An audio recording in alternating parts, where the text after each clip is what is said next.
Este es el mensaje número 98 en esta serie estudiando el libro de Romanos. Romanos capítulo 6, si tiene su Biblia, ábrala por favor conmigo. Capítulo 6, verso 1, vamos a leer hasta el verso 14. Romanos capítulo 6. Romanos capítulo 6, verso 1 en adelante. Dice, ¿qué pues diremos? Es una pregunta. ¿Perseveraremos en el pecado para que la gracia abunde? La respuesta de Pablo. En ninguna manera. Ni se te ocurra. Saca esa idea de tu cabeza. Porque los que hemos muerto al pecado, ¿cómo viviremos aún en él? ¿O no sabéis, verso 3, que todos los que hemos sido bautizados en Cristo Jesús hemos sido bautizados en su muerte? Porque somos sepultados juntamente con él para muerte por el bautismo, a fin de que, como Cristo resucitó de los muertos por la gloria del Padre, así también nosotros, ¿qué dice? Andemos en vida nueva. Porque si fuimos plantados juntamente con él en la semejanza de su muerte, así también lo seremos en la de su resurrección. Sabiendo esto, que nuestro viejo hombre fue crucificado juntamente con él, para que el cuerpo del pecado sea destruido, a fin de que no sirvamos más al pecado, porque el que ha muerto ha sido justificado del pecado. Y si morimos con Cristo, creemos que también viviremos con él, sabiendo que Cristo, habiendo resucitado a los muertos, ya no muere, la muerte no se enseñorea más de él. Porque en cuanto murió al pecado murió una vez por todas, mas en cuanto vive para Dios vive. Así también vosotros consideraos muertos al pecado, pero vivos para Dios en Cristo Jesús, Señor nuestro. No reine pues el pecado en vuestro cuerpo mortal, de modo que lo obedezcáis en sus concupiscencias. Ni tampoco presentéis vuestros miembros al pecado como instrumentos de iniquidad, sino presentaos vosotros mismos a Dios como vivos entre los muertos y vuestros miembros a Dios como instrumentos de justicia, porque el pecado no se enseñoreará de vosotros, pues no estáis bajo la ley, sino bajo la gracia. Señor, te pido que bendigas ahora tu palabra en medio nuestro. Háblanos, por favor, enséñanos. Queremos oír tu voz. Queremos ser instruidos por ti una y otra vez. Trae luz, enséñanos, enséñanos, enséñanos. Queremos aprender, pero no solamente para acumular conocimientos, sino para ser transformados por la verdad. Bendice el mensaje, por favor, que sea tan sencillo que hasta un niño lo entienda, pero al mismo modo que sea tan profundo que cualquier experto pueda darse cuenta de la verdad. Háblanos esta mañana, lo pido en el nombre de tu Hijo Jesús. Amén. Bueno, en nuestro estudio del capítulo 6 del libro de Romanos, vamos a comenzar hoy, recién hoy, a estudiar el verso 12. El verso 12 lo voy a leer de nuevo. Pablo dice, no reine pues el pecado en vuestro cuerpo mortal, de modo que lo obedezcáis en sus concupiscencias. La versión de Kenneth West dice, dejen, por lo tanto, de permitir que la naturaleza pecaminosa domine como rey en su cuerpo mortal con miras a obedecerlo en sus anhelos apasionados. Otra versión de John Philip dice, no permitan o no estén permitiendo entonces que el pecado establezca ningún poder sobre sus cuerpos mortales, haciéndolos ceder a sus deseos. La Biblia ampliada traduce el verso 12 de la siguiente manera. No estén permitiendo que el pecado gobierne como rey en vuestros cuerpos mortales, para que os rindáis a sus anhelos y os sometáis a sus lujurias y malas pasiones. Se dan cuenta que cuando nosotros estudiamos otras versiones, como el entendimiento se va ampliando, el entendimiento va siendo más, más claro, vamos comprendiendo un poco más lo que Pablo quiso decirnos, ¿se dan cuenta? Esa es la ventaja de tener otras traducciones. Tomás Alva Edison, inventor, científico y empresario norteamericano. Recién, el 11 de febrero, habría cumplido 176 años. Edison fue un inventor prolífico. Registró más de 1.300 patentes en los Estados Unidos, Inglaterra y en Francia, Reino Unido. Entre sus más grandes inventos se encuentra el fonógrafo, la bombilla eléctrica, la central eléctrica, el kinetógrafo, el kinetoscopio. Pero lo más importante de su aporte a la humanidad es que dentro de sus inventos y descubrimientos está el acceso que le dio a la humanidad a la luz eléctrica, para alumbrar los hogares, las calles, que hasta ese tiempo eran solamente alumbrados por luces a gas, parafina, etc. Sus avanzados trabajos en diferentes campos fueron más que una continuación de su primer trabajo cuando él comenzó a trabajar como radiotelegrafista. Edison también desarrolló un sistema de generación y distribución de energía eléctrica. Eso puede ser considerado uno de sus más grandes y significativos aportes al desarrollo de la humanidad. Cuando Edison era niño, manifestó una personalidad más bien retraída. Era un niño callado, poco activo, lo que hoy sería apreciado, ¿no? Tenemos muchos niños bastante activos. Bueno, pero Edison demostró una personalidad más bien retraída, más bien melancólica. Muchos lo consideraban torpe, introvertido, hasta estúpido. Un día, el director del colegio, Edison entró al colegio cuando tenía 8 años. Un día, el director del colegio le dijo a Edison, Edison, Tomás, lleva esta carta a tu madre. Solo ella puede leerla. El niño entonces le dijo, mamá, el director me entregó esta carta para usted. Solo usted puede leerla. La madre abrió el sobre y comenzó a leer la carta, que no era tan extensa. Luego que terminó la carta, comenzó a llorar. Comenzó a llorar con mucha pena. El niño estaba sorprendido porque ¿qué dice la carta? ¿Qué decía la carta? ¿Qué es lo que el director puso en esa carta para que hiciera llorar a su madre? Mamá, ¿qué pasa? ¿Qué dice la carta? ¿Qué te cuenta el director? Mamá, deja de llorar.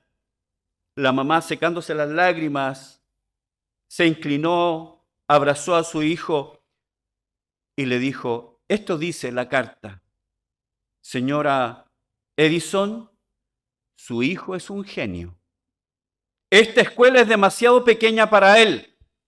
No tenemos buenos maestros. Por favor, sea usted su maestra. Hágalo usted. Entonces, la madre comenzó a enseñarle a su hijo. Ella comenzó a enseñarle a leer y él comenzó a leer.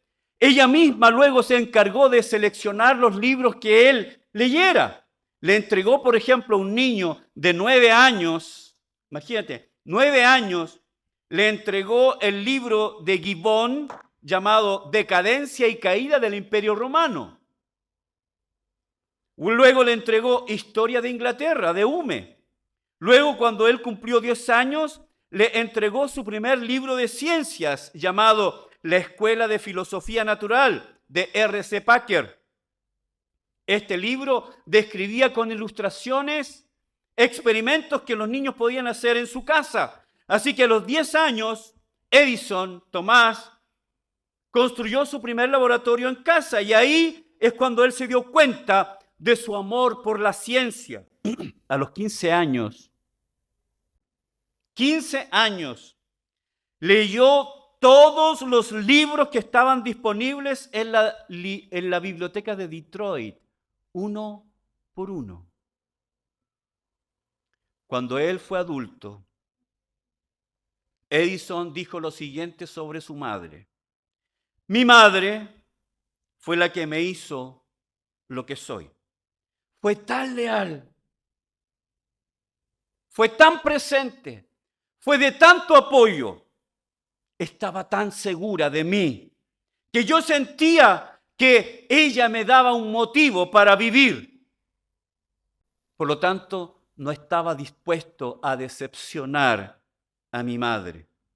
Cuando su madre murió, para él fue un impacto. La madre jugó un papel determinante en la vida, cuando él ya se consolidó como un inventor. Y su madre murió, fue un impacto para él. Un día, después de sus muchas ocupaciones, él pasaba casi 18 horas en el laboratorio. Cuando él se casó, estaba en su luna de miel y se acordó que le faltaba algo para un experimento y fue al laboratorio. Y estaba ahí trabajando y eran las 12 de la noche y un colega le dijo: Edison, recuerda que estás casado. Y volvió a su casa. Estaba tan ocupado que encontró un tiempo para ir a la casa de su madre y comenzó a recolectar cosas que eran valiosas para ella y él quería quedárselas. Tomó una caja y encontró papeles y documentos y encontró la carta. Esa carta que el director le mandó a su madre y que provocó el llanto de ella. Con curiosidad, abrió el sobre y sacó la carta y leyó lo que decía. La carta decía: señora Edison, su hijo es mentalmente torpe. Él es enfermo mental. Es retraído. Tiene indicios de ser psicópata. Es estúpido. No podemos permitir que él siga asistiendo al colegio. Le ruego que no venga más. Eso fue lo que provocó el llanto de su madre. Pero su madre intencionalmente cambió el contenido de la carta. Ella intencionalmente le dijo exactamente lo contrario: hijo, tú eres un genio. El director dijo: no, él es un idiota.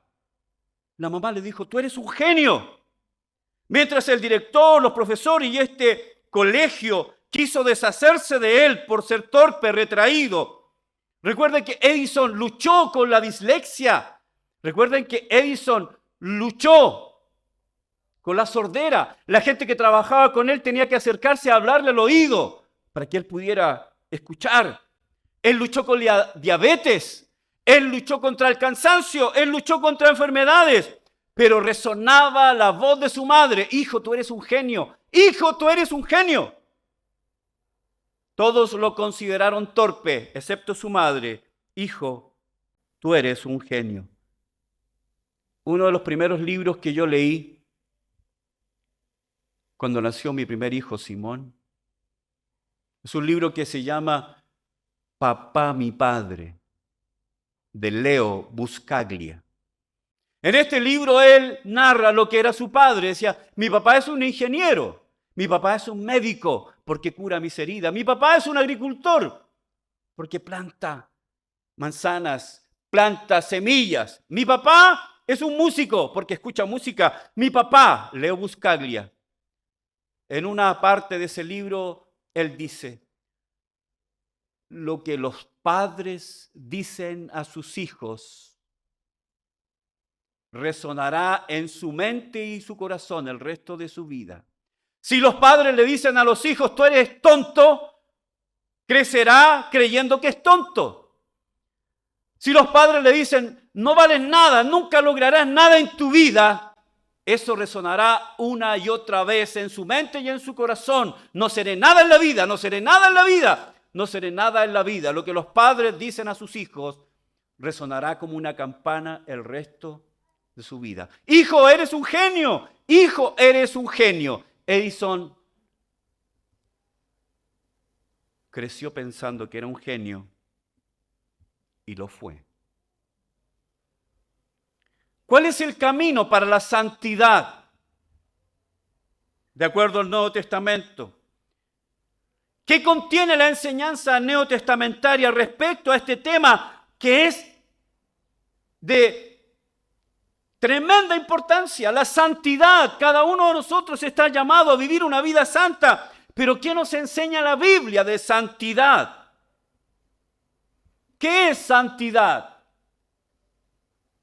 ¿Qué es santificación? ¿Es algo que nosotros recibimos en la iglesia? Alguien viene y ora por nosotros y dice, ya, ahora posees la capacidad de ser santo. ¿Qué es santidad?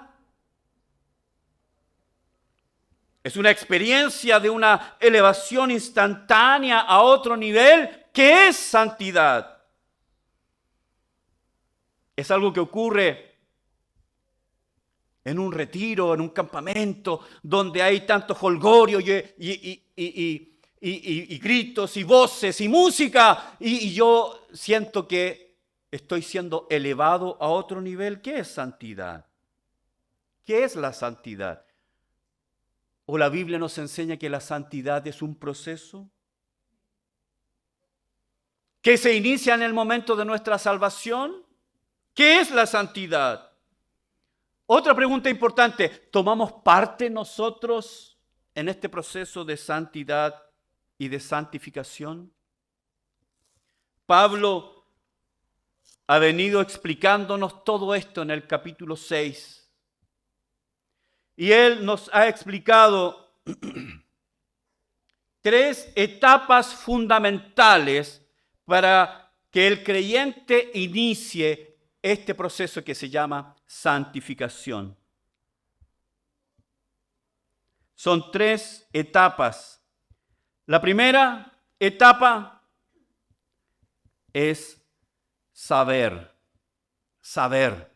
La tercera etapa es considerar. La tercera etapa es presentar. Versos 3, 6, 8 y 9 del capítulo 6. Considerar, verso 11, y presentar del verso 12 al 14. Son 3 etapas fundamentales.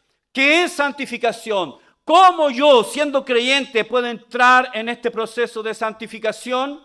¿Cómo yo, siendo creyente, puedo entrar en este proceso que es luchar contra el pecado en mi vida? ¿Cuántos quieren luchar contra el pecado en su vida? Qué bueno. La primera etapa ya lo hemos visto.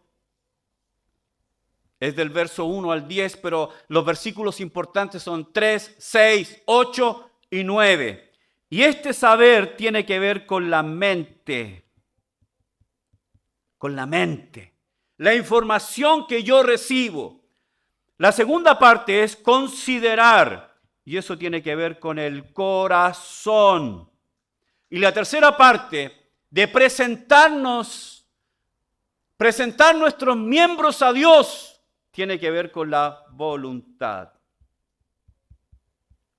¿Ok? ¿Estamos claros hasta ahí? Cuando Pablo dice la primera parte, versículos 3, 6, 8 y 9, que habla de saber, eso, hermanos, este proceso se lleva a cabo en la mente.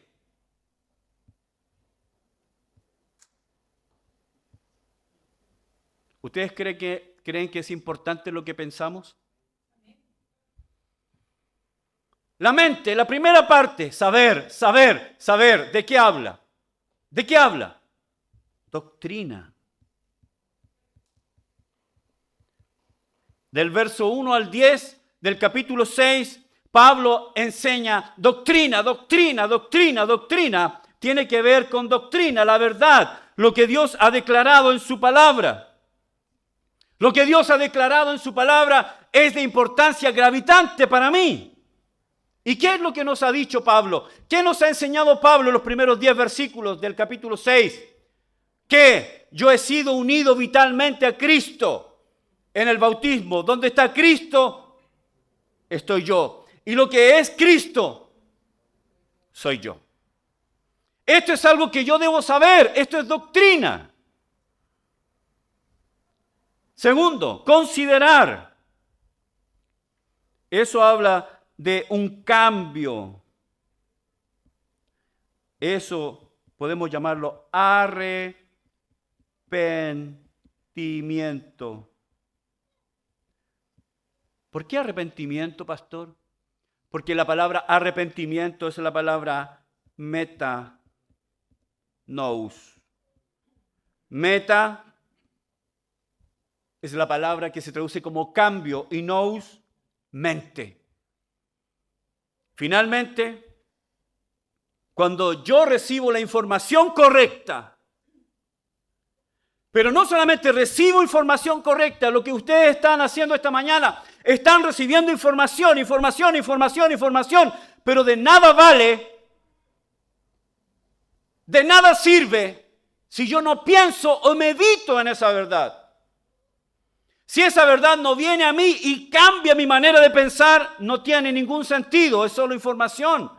Pero si la doctrina que yo escucho afecta mi manera de pensar, eso finalmente va a afectar mi manera de actuar.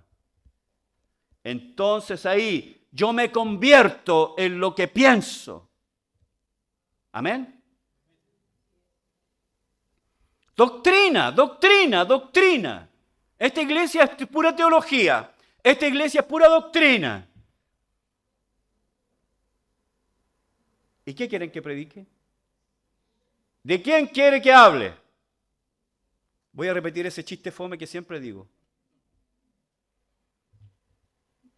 ¿Quieren que hable de Condorito? Es Biblia. Es Biblia, es doctrina.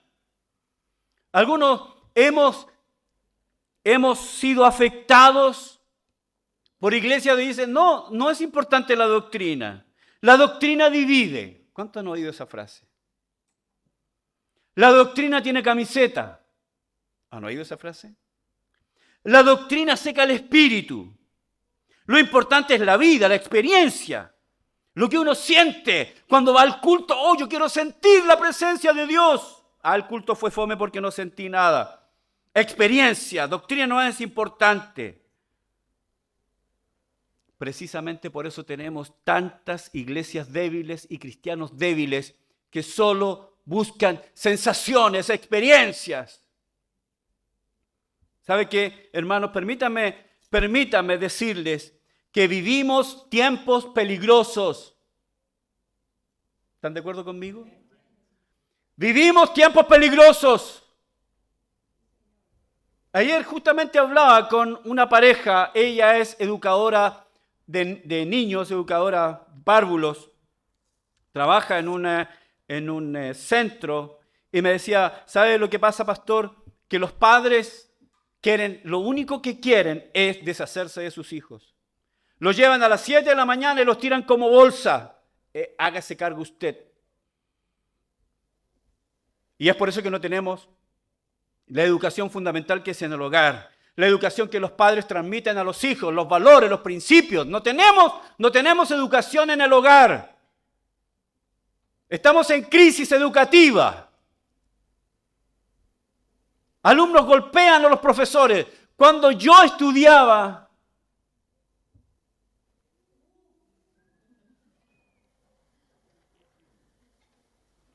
cuando entraba un profesor a la sala, todos nos poníamos de pie.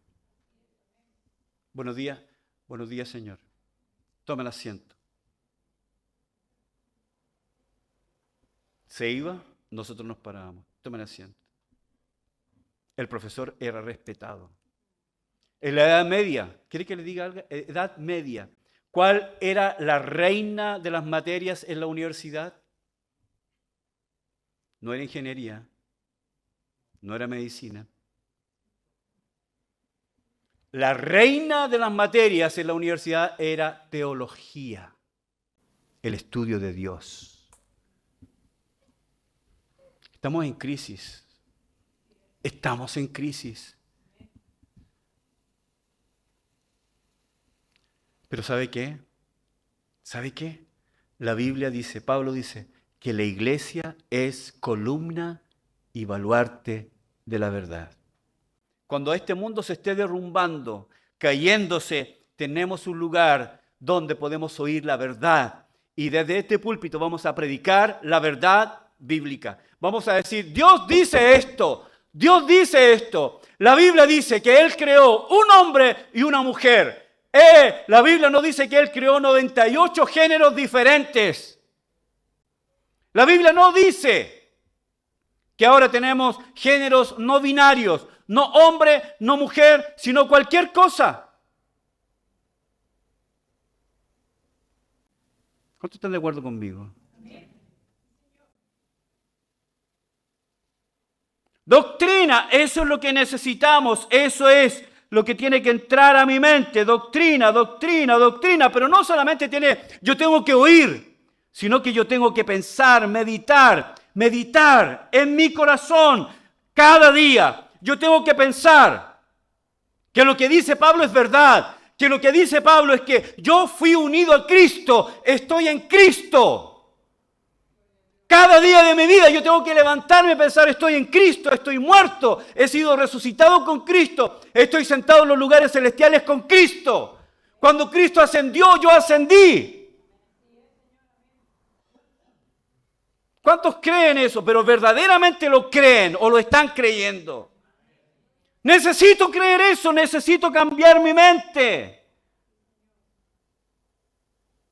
Doctrina. Y hermanos, el verso 11 es un nexo. Es importantísimo esto considerar.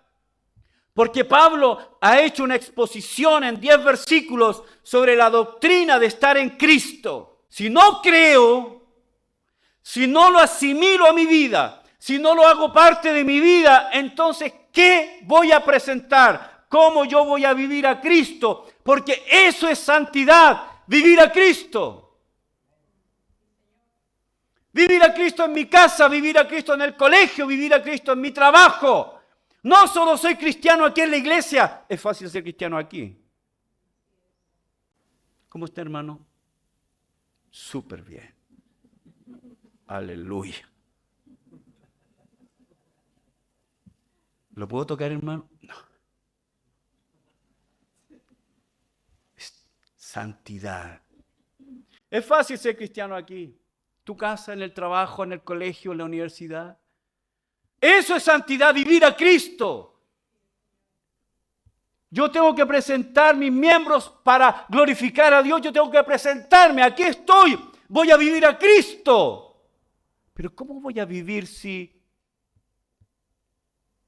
no tengo nada en mi corazón? ¿Y cómo voy a tener algo en mi corazón si no tengo doctrina? ¿Me entienden? Es una cadena. Tengo que oír doctrina. La doctrina es fome, la teología es fome. ¿Sabe? Vivimos en la época del anti-intelectualismo. Pareciera que pensar es una insolencia. Pareciera que meditar en la palabra de Dios es una insolencia, pero lo único que puede transformarnos es primero recibir la doctrina, pensar en doctrina, pensar doctrinalmente, educar mi mente, para luego presentar mi cuerpo, todo mi ser, mi existencia, para vivir a Cristo en este mundo que tanto lo necesita. ¿Cuánto entienden lo que estoy diciendo?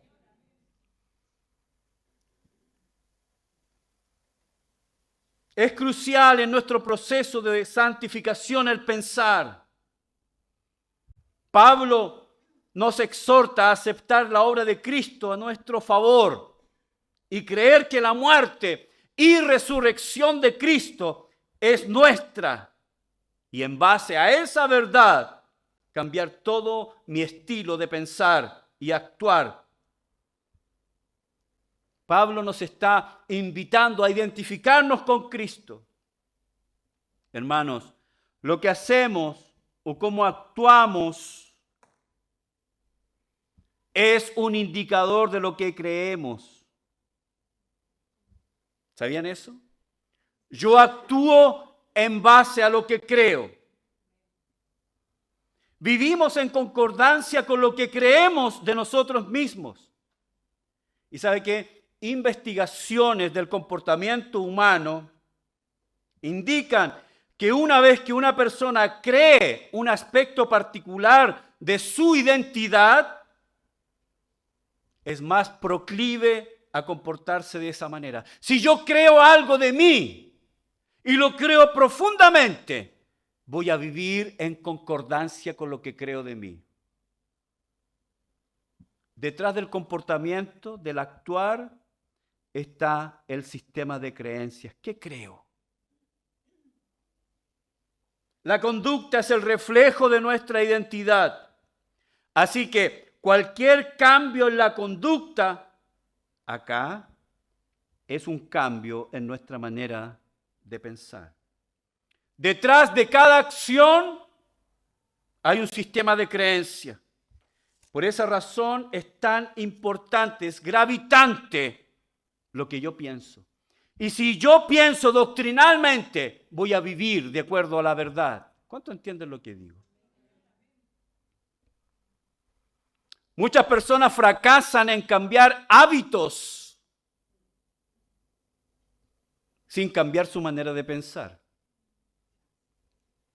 Muchos cristianos fracasan en su proceso de santificación porque desconocen, primero, el fundamento doctrinal y segundo, la exhortación que hace Pablo a nuestra manera de pensar. Pablo nos enseña que para él era importantísimo la doctrina. Para Pablo, el vivir es Cristo. Gálatas 2:20. Con Cristo estoy juntamente crucificado. Para Pablo era una verdad fundamental, gravitante, estar identificado con Cristo. Con Cristo estoy juntamente crucificado y ya no vivo yo. No soy yo el que vive. ¿Quién es el que vive, Pablo, entonces? ¿Qué dice? Más vive Cristo en mí. ¿No te parece eso interesante? Y lo que ahora vivo en la carne, lo que vivo en el día a día, lo que vivo en el momento a momento, en cada día de mi vida, que dice, lo vivo en la fe del Hijo de Dios, el cual me amó y se entregó a sí mismo por mí. De dos términos del latín. El primero es el término essentitas, que quiere decir ser o existir. Y el segundo término es el término identidem, que quiere decir repetidamente. Entonces, la identidad. ¿Cuál es tu identidad? Identidad es la repetición de la existencia. En otras palabras, mi identidad es lo que yo repito constantemente. Eso es mi identidad. Aquello que yo repito. Si yo me levanto en la mañana y hago mi cama, ¿cuánto hacen su cama? Ricardo, baja la mano. Romy dijo que no la hacías. Mentiroso. Si yo hago mi cama y la hago sistemáticamente, finalmente eso es parte de mi identidad. Soy una persona ordenada. Si yo leo cada día capítulos de un libro, entonces seguro soy un lector, porque lo hago sistemáticamente. Si yo hago el aseo de mi pieza,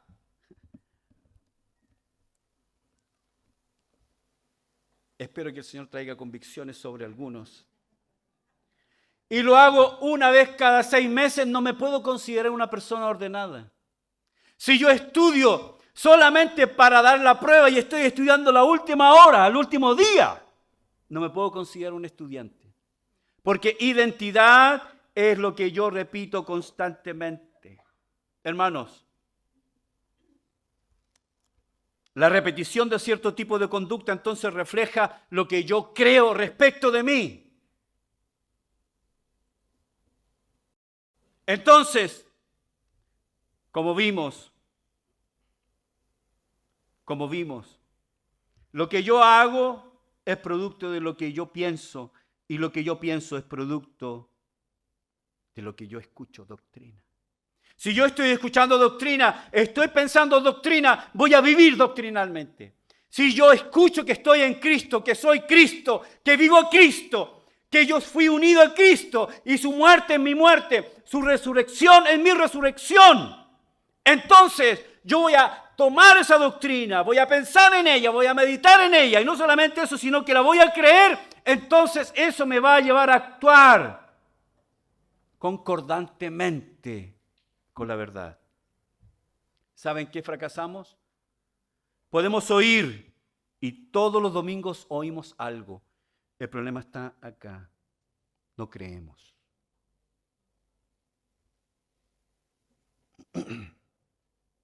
No creemos. Por eso es tan importante, hermanos, que nosotros nos consideremos, meditemos en eso. No dejes de meditar. Mañana cuando te levantes en la mañana, ¿qué es lo que primero que vas a traer a tu mente? Estoy en Cristo. Estoy en Cristo. Estoy en Cristo. He muerto, he sido resucitado, estoy sentado en los lugares celestiales con Cristo. El Espíritu Santo me habita. Tengo su palabra para mí. El Espíritu Santo me da la capacidad de despertar esas verdades, hermanos.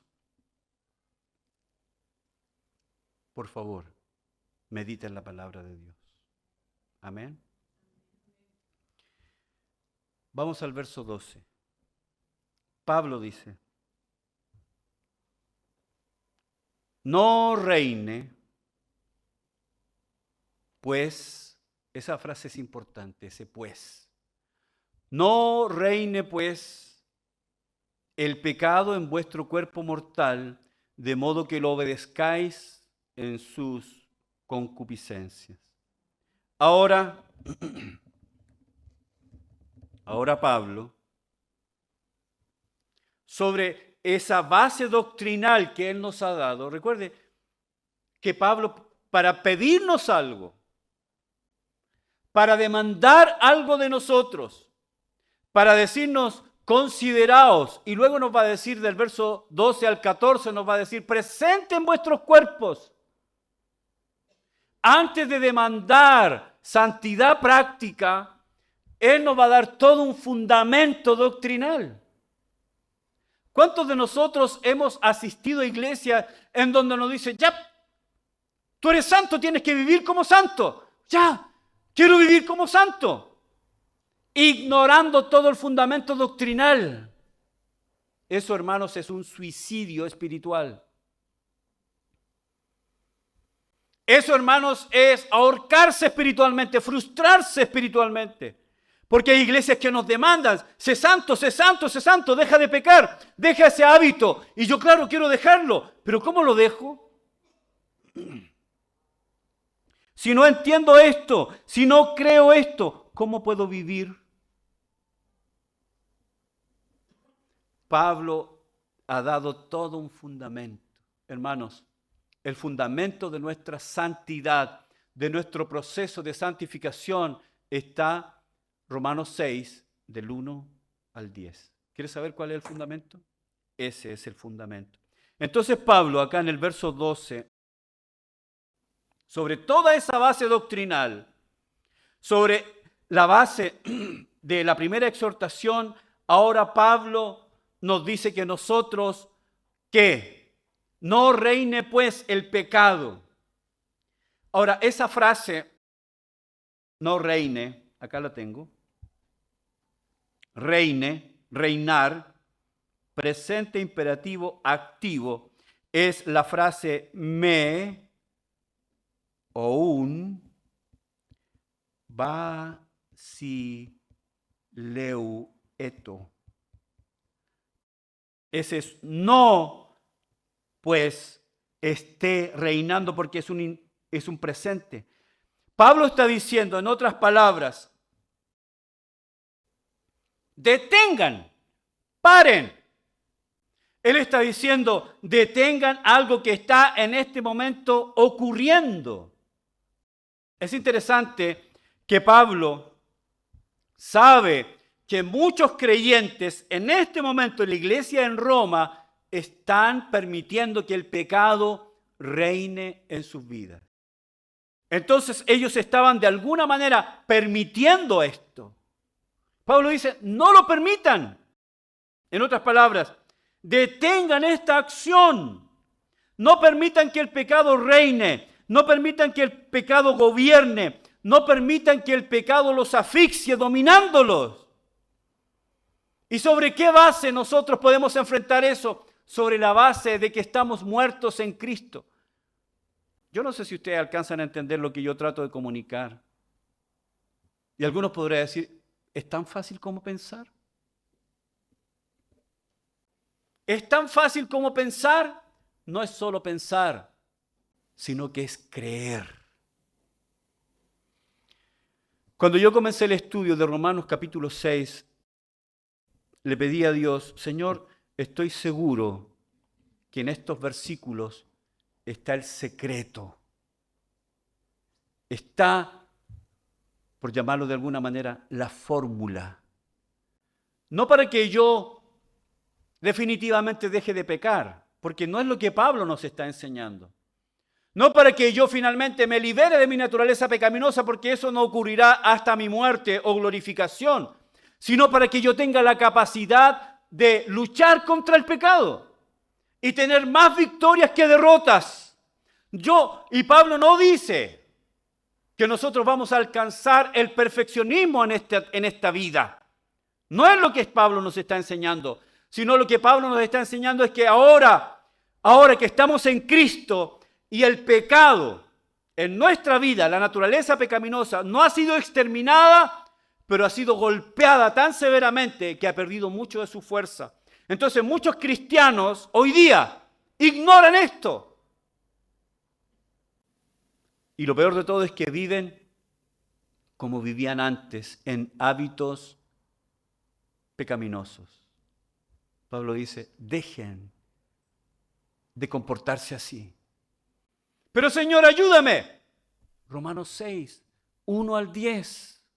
Romanos 6, 1 al 10. Verdad, medita en la verdad hasta que finalmente lo vas a creer con todo tu corazón.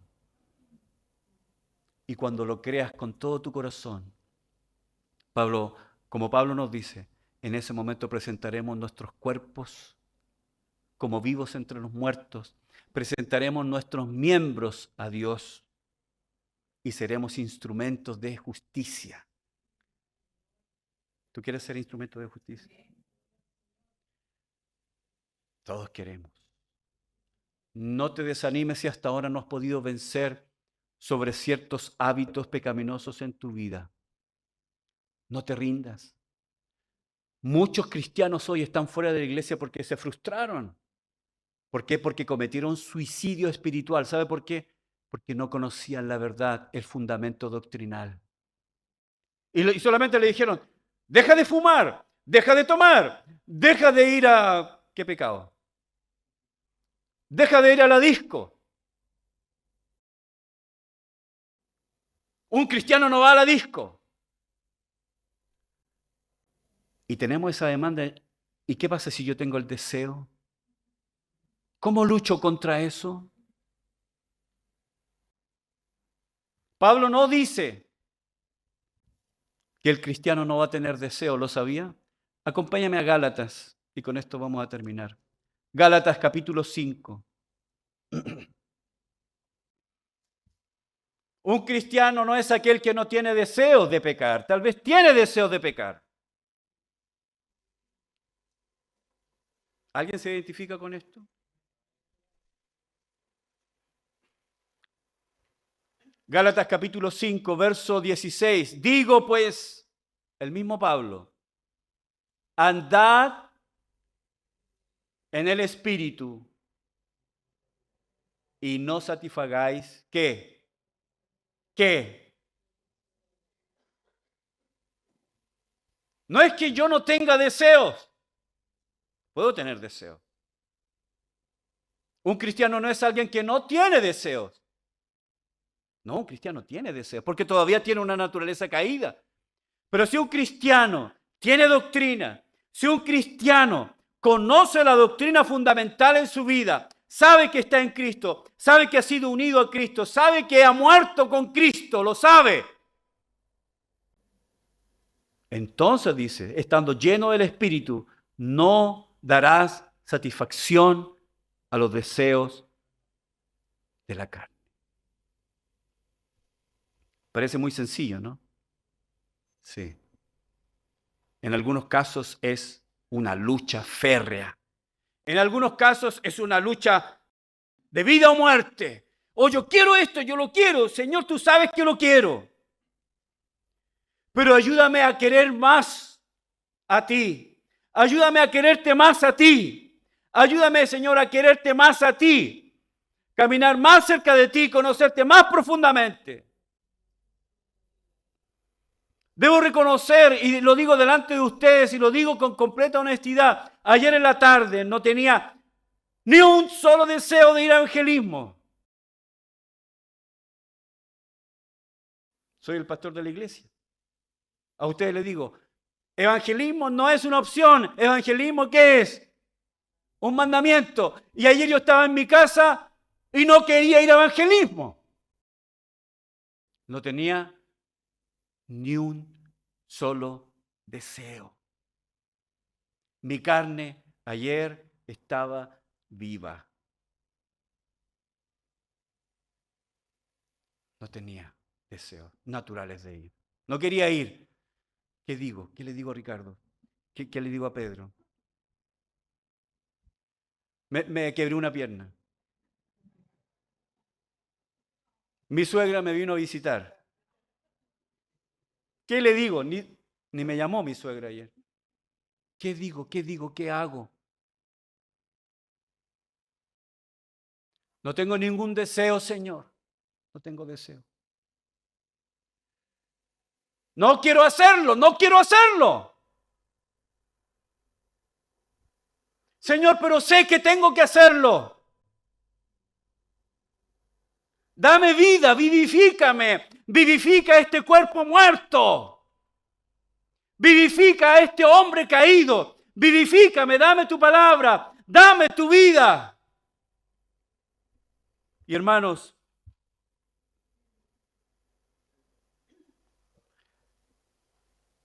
recordé la palabra de Dios. Era un cadáver en putrefacción. Eso era ayer. Valía nada espiritualmente hablando. Pero recordé la palabra de Dios y la palabra me dio vida. La palabra vino a mí y me vivificó. Vivificó este cuerpo mortal. Señor, le dijo el Señor al profeta Ezequiel, ¿estos huesos vivirán? Ezequiel 37, era un valle de huesos muertos y secos en extremo. Y el Señor le preguntó al profeta, ¿tú crees que estos huesos vivirán, Señor? Eso lo sabes tú. ¿Y qué dice? Y Dios envió la palabra y esos huesos comenzaron a tener vida. Esos huesos que estaban secos, esos huesos que no tenían ningún rastro de vida, Dios envió su palabra y luego esos huesos comenzaron a tomar forma, comenzaron a tener carne y luego comenzaron a tener vida. Y la Biblia dice que fueron un ejército grande en extremo. ¿Por qué? Porque vino la palabra de Dios, comenzaron a meditar en la palabra de Dios y la palabra los vivificó. Y ellos fueron un ejército grande en extremo. ¿Estás luchando con algo? ¿Estás seco? Sé honesto con Dios y, Señor, no tengo la capacidad de resistir esta tentación, este deseo. Este deseo es mayor que mi deseo de obedecerte. El deseo de pecar ahora es más grande que el deseo de obedecerte. El deseo de dar rienda suelta a mis pasiones es más grande que el deseo de obedecerte. No quiero obedecerte, no quiero obedecerte. Pero Señor, manda tu palabra. Tu palabra me da vida. Tu palabra me vivifica. Tomé la decisión, fui a evangelismo. ¡Guau! Y Dios me llenó de su espíritu.